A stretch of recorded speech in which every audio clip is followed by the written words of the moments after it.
Hi everyone, it's Andre here from Nari Warren Boot Camps. I just want to quickly go over dairy today and some of the issues that can arise through consuming dairy.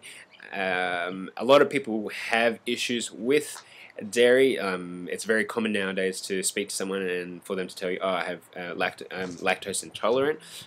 It's very, very, very common. With myself, depending on what sort of dairy I'm consuming. When I was younger, I used to love drinking Big M, but every time I drank Big M, it'll go right through me. Probably a little bit too much detail for you, but I just want to kind of elaborate on a little bit of a few key points on why people have so many issues with dairy. Now there's three main points, so I'm going to try to whiz through them because I could really spend a whole day talking about these. But the first one is looking at a sugar that's in milk. In dairy, you would have heard of, like I just mentioned before, lactose. Anytime you see the word or the suffix OSE on the end of a word in terms of biology, so glucose, maltose, lactose, fructose. These are basically sugars. Okay, so that OSE means some sort of sugar. Then sucrose is another one. That's the one I was thinking of.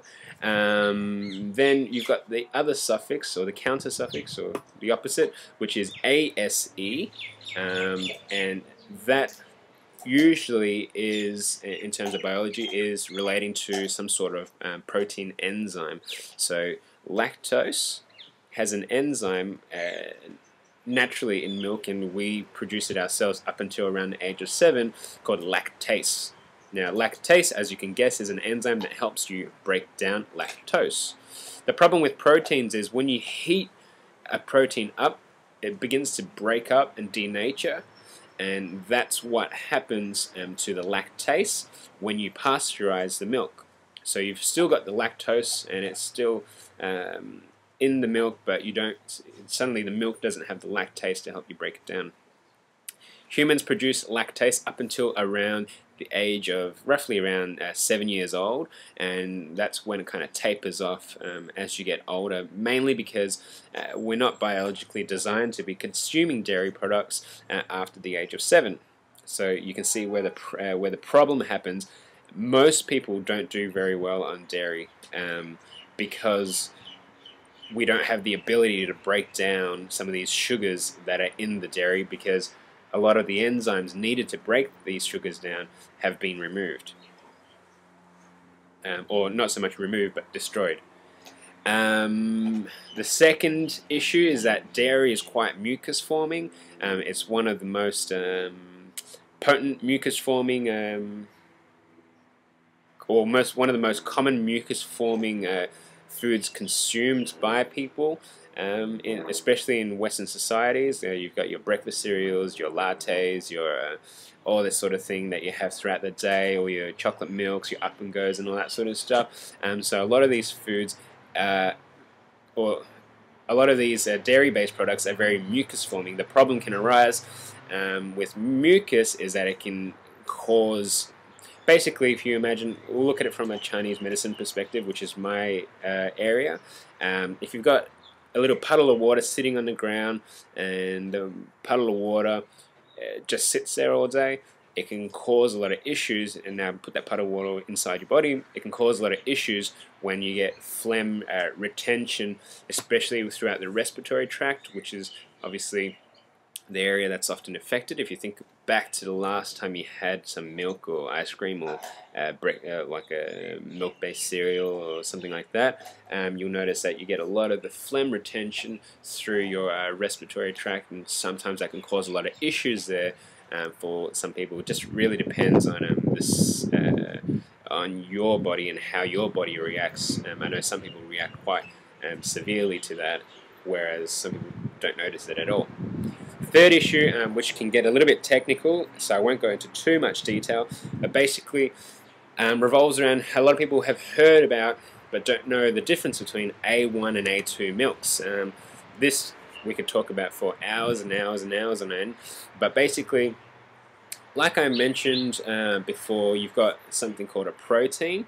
Protein, if you imagine a protein as a pearl necklace that's been wrapped up into a neat little package, each little pearl is called an amino acid. Okay, so there's different types of amino acids. Won't go into too much detail, but in milk there's a protein, so a wrapped up beaded necklace called beta casein. Now, beta casein, of these little amino acids, there's 209 of them, and all the only difference between A1 and A2 milk is that in A1 milk, a couple thousand years ago, in that particular line of cows, there was a mutation, so that amino acid number 67 changed from one thing to another. I won't go into too much detail, so all you need to know is that that one little tiny bead in the 209 bead long chain mutated.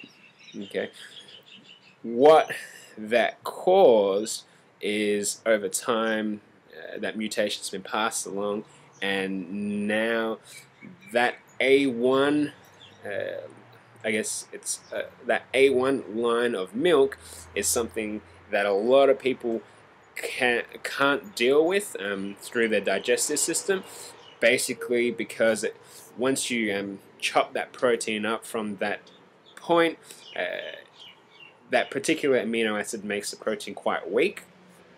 When you cut that from bead number 1 to bead number 67, when you cut that protein up, it actually forms something that's quite toxic and quite irritating to your gastrointestinal tract.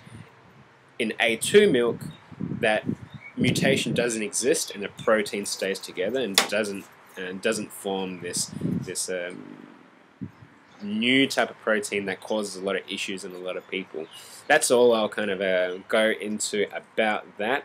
I can go into more detail about that if you would like, but for the time being, I think that's enough information for you. So, milk is bad.